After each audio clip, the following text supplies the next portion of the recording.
Second marriage അല്ല ഒരു first marriage ആണെങ്കിൽ പറയാനുള്ളവർ എന്തെങ്കിലും പറയും. അതെ, ആൾക്കാർക്ക് എന്തെങ്കിലും റീസൺ വേണോ അവർക്ക് വൃത്തിയോട് പറയാനായിട്ട്? അഭിപ്രായം പറയുന്നതിനൊരു ബൗണ്ടറി ഉണ്ട്, അതിന്റെ അപ്പുറത്തേക്ക് നമ്മൾ ഒരു അഭിപ്രായം പറയാൻ പാടില്ല. അപ്പൊ സൗഭാഗ്യം എന്തുകൊണ്ട് നേരത്തെ എണീറ്റ് മോളെ നോക്കില്ലെന്ന്? അമ്മയ്ക്ക് അമ്മയുടേതായ ഏരിയ, അമ്മയ്ക്ക് ഒറ്റയ്ക്ക് ഇരിക്കണം, അങ്ങനെയൊക്കെ ഇഷ്ടപ്പെടുന്ന ഒരാളാണ്. എനിക്ക് എന്നും ഞാൻ താങ്ക്ഫുൾ ആണ് അമ്മയോട്. ഇപ്പം സാറിനെ കുറിച്ച് പറയാനാണെങ്കിൽ ഇപ്പം ക്ലോസ്ഡ് അല്ലെങ്കിൽ പോലും സാറിനെ കുറിച്ചും ദിവ്യചേച്ചിനെ കുറിച്ചും പറയാനാണെങ്കിൽ എന്താ പറയാനുള്ളത്? രണ്ടുപേർക്കും നല്ല ലൈഫ് കിട്ടട്ടെ, രണ്ടുപേരും നല്ല ശരിക്കും അവർ ഹാപ്പി ആണെന്ന് അവര് കാണുമ്പോൾ തന്നെ അങ്ങനെ എപ്പോഴും ഹാപ്പി ആയിട്ടിരിക്കട്ടെ എന്നുള്ളതാണ്. രണ്ടുപേരും മെയ്ഡ് ഫോർ ഈച്ച് അതർ, നല്ല ഹാപ്പി ആയിട്ടിരിക്കുന്നത്, അങ്ങനെ തന്നെ മുന്നോട്ട് പോട്ടെ എന്നുള്ളത് തന്നെ പ്രാർത്ഥന. ചേച്ചിക്ക് തോന്നിയിട്ടുണ്ടോ? എനിക്ക് തോന്നുന്നു കുറെ കമന്റ്സ് ഒക്കെ ഉണ്ട്, അതൊക്കെ ചുമ്മാ സെക്കൻഡ് മാരേജ് ആയതുകൊണ്ടാണ് ഇത്രയും പ്രശ്നം ചേച്ചിക്ക് എപ്പോഴെങ്കിലും തോന്നിയിട്ടുണ്ടോ? ഈ സെക്കൻഡ് മാരേജ് ആയതുകൊണ്ടാണ് ഇത്രയും കേൾക്കുന്നതെന്നൊക്കെ. സെക്കൻഡ് മാരേജ് അല്ല ഒരു ഫസ്റ്റ് മാരേജ് ആണെങ്കിൽ പറയാനുള്ളവർ എന്തെങ്കിലും പറയും. അതെ, സെക്കൻഡ് മാരേജ് അങ്ങനെയൊന്നും ആൾക്കാർക്ക് എന്തെങ്കിലും റീസൺ വേണോ അവർക്ക് വൃത്തിയോട് പറയാനായിട്ട്?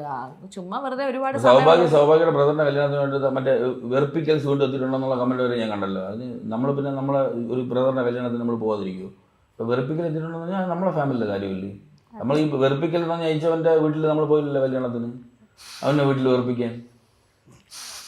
അതുകൊണ്ട് അത് ഈ കമന്റൊന്നും ഞാനാണെങ്കിൽ എൻ്റെ അടുത്ത് പേഴ്സണലി ഒരു കണ്ണൻ ചേട്ടനും അല്ലെങ്കിൽ പുള്ളിക്കാരും കമ്പനിയായിരുന്നു, ഞാൻ ഒന്നിനും റിയാക്ട് ചെയ്യേണ്ടെന്ന് ഞാൻ പറയുള്ളായിരുന്നു. നിങ്ങളെന്തിനും ഇതൊക്കെ ബോധർ ചെയ്യണമെന്ന് ചോദിക്കുള്ളൂ. കാര്യം അവർ പലതും തീരുമാനിച്ചിട്ടേക്ക് അവർ കല്യാണം കഴിക്കുന്നത്. അതിന് നമ്മളൊരു ഔട്ട്സൈഡറാണ് നമ്മളടക്കം.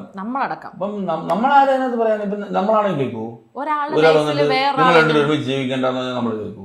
അഭിപ്രായം പറയുന്നതിനൊരു ബൗണ്ടറി ഉണ്ട്, അതിന്റെ അപ്പുറത്തേക്ക് നമ്മൾ ഒരു അഭിപ്രായം പറയാൻ പാടില്ല. പക്ഷെ എന്തൊക്കെയാണെങ്കിലും ഈ പറഞ്ഞാൽ അവര് ഫേസ് ചെയ്ത് ഭയങ്കര ഒരു വൃത്തിയുടെ ഫേസിൽ കൂടെ അവർ പോകേണ്ടി വന്നത് ഭയങ്കര മോശം. അവർ രണ്ടൊരു കല്യാണം കഴിച്ച് ജീവിക്കാൻ വേണ്ടി തീരുമാനിച്ചിരിക്കുമ്പോൾ അവരത് പോയിട്ട് ഈ കളവനെ കിട്ടിയോളാന്ന് ചോദിച്ചാൽ അതൊക്കെ ഭയങ്കര പുള്ളിയുടെ ഇഷ്ടമാണ്. അത് പുള്ളി എങ്ങനെ ഇരിക്കണം എന്നൊക്കെ ഉള്ളത്. ഒരാൾ വൈറ്റ് ഹെയറും വൈറ്റ് താടിയും വെച്ച് നടക്കുന്ന ഒരാൾ ഒരു 500 രൂപ ഡൈ വാങ്ങിച്ച് അടിക്കാൻ പുള്ളിക്ക് വകുപ്പില്ലെന്നാണ്. പുള്ളിക്ക് അത് വേണ്ട, അത് പുള്ളി ഇഷ്ടത്തിൽ കളയുന്നത് അത്രേ ഉള്ളൂ. പിന്നെ ഓൾറെഡി ക്യാരക്ടർ ചെയ്തോണ്ടിരിക്കുകയല്ലേ സീരിയലില്, അപ്പം ചേഞ്ച് ഒന്നും ചെയ്യാൻ പറ്റില്ലല്ലോ. എന്ന് വെച്ചാൽ ആ ക്യാരക്ടർ കഴിഞ്ഞിട്ടേ കല്യാണം കഴിക്കാൻ പറ്റുള്ളൂ, അങ്ങനെയൊന്നും ഇല്ല. പിള്ളേരൊക്കെ കണ്ണൻചേട്ടൻ എനിക്ക് ഒരു ഇന്റർവ്യൂ പറഞ്ഞ കേട്ടു, പിള്ളേരെയൊക്കെ വെച്ച് സംസാരിച്ചതൊക്കെ ഭയങ്കര മോശമായി പോയി. അവനവന്റെ വീട്ടിലെ മക്കളുണ്ടെങ്കിൽ അങ്ങനെ സംസാരിക്കുമോ? അതൊക്കെ തെറ്റാണ്, അങ്ങനെ ചെയ്യാൻ പാടില്ല. ഇത് അർജുൻ ചേട്ടന്റെ വീട് തന്നെയാണോ? അത് നമ്മൾ റെന്റഡ് ഹൗസ്. താര മാം ഇവിടെ അല്ലല്ലോ? അത് നമ്മളെ വീടാണ്. അതെന്താ താര മാം സെപ്പറേറ്റ് ആയിട്ട് നിൽക്കുന്നെന്താ? നമ്മുടെ കൂടെ എങ്ങനെ ഫ്രീഡം ആണ്.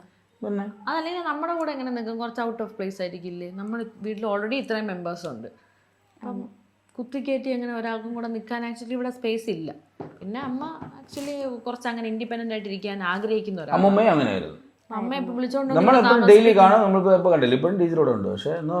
അങ്ങനെ വന്നു പോകുന്നത് അമ്മയ്ക്ക് ഇഷ്ടമാണ്. അല്ലാതെ അമ്മയ്ക്ക് അമ്മയുടേതായ ഏരിയ, അമ്മയ്ക്ക് ഒറ്റയ്ക്ക് ഇരിക്കണം, അങ്ങനെയൊക്കെ ഇഷ്ടപ്പെടുന്ന ഒരാളാണ്.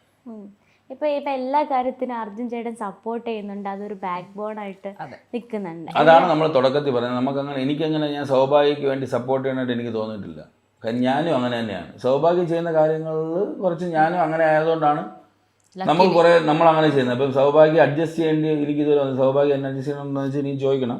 അങ്ങനെ നമുക്കങ്ങനെ വരാത്തതിൻ്റെ കാര്യം നമുക്ക് കോമൺ ഇൻട്രസ്റ്റ് നമ്മുടെ ഒരു രീതി അങ്ങനെയാണ്. നമ്മൾ രണ്ടുപേരും കുറച്ച് ലേറ്റായിട്ട് എണീക്കുന്നവരാണ്. അപ്പം സൗഭാഗ്യം എന്തുകൊണ്ട് നേരത്തെ എണീറ്റ് മോളെ നോക്കില്ലെന്ന് നീ ചോദിക്കാൻ, ഞാൻ എണീറ്റല്ലേ ചോദിക്കാൻ പറ്റും, ഞാനേ എണീക്കാറില്ല. അപ്പോൾ അങ്ങനെയൊക്കെ നമ്മൾ ഇപ്പം ഞാൻ എണീക്കുന്ന കാര്യം പറഞ്ഞതല്ല, ഞാൻ പൊതുവെ ബാക്കിയുള്ള കാര്യങ്ങൾ പറഞ്ഞു. നമ്മൾ വർക്കിൻ്റെ സമയമാകുമ്പോൾ നമ്മൾ ചാടി നമ്മൾ രണ്ടുപേരും വർക്ക് ചെയ്യും. ഇപ്പോൾ ഒരാൾ വർക്ക് ചെയ്യുകയാണെന്ന് പറഞ്ഞു കഴിഞ്ഞാൽ മറ്റേ അതുപോലെ സപ്പോർട്ട് ചെയ്യും. അതാണ് ഞാൻ പറഞ്ഞത്. ഞാൻ അവിടെ വർക്ക് ചെയ്തിരുന്ന സമയത്ത് എനിക്ക് മോളെ മിസ് ചെയ്യണം, അത് കൊണ്ടുപോകാമെന്ന് ഞാൻ സൗഭാഗ്യത്ത് പറഞ്ഞതല്ല, അത് ചെയ്യണമെന്ന് സൗഭാഗ്യം വിചാരിച്ചിരുന്ന കാര്യമാണ്. അപ്പോൾ അതെനിക്ക് ഭയങ്കര ഇഷ്ടമാണ്. അപ്പോൾ എനിക്കങ്ങനെ ഒരു ഇത് പറയേണ്ടി സപ്പോർട്ട് ആയിട്ട് നിൽക്കേണ്ടിയൊന്നും വന്നിട്ടൊന്നുമില്ല.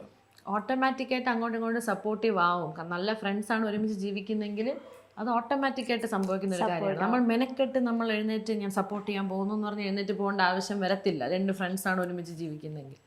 അങ്ങനെ ഇപ്പം അതുപോലെ തന്നെയാണ് താരാമാമിൻ്റെ കാര്യം പറയാതിരിക്കാൻ വയ്യ. കാരണം നല്ലൊരു പാരന്റിങ് ആയതുകൊണ്ടാണ് ചേച്ചിയും ഇങ്ങനെ മകളെ അങ്ങനെ നോക്കുന്നത്. അപ്പം അതിൻ്റെ ഒരു ക്രെഡിറ്റ് മാമിന് എന്തായാലും കൊടുക്കണം. അമ്മ എന്ന നിലയ്ക്ക് എന്താ പറയാനുള്ളത്? ഇപ്പോഴാണ് കുറെ കൂടെയൊക്കെ റിയലൈസ് ചെയ്യുന്നത്.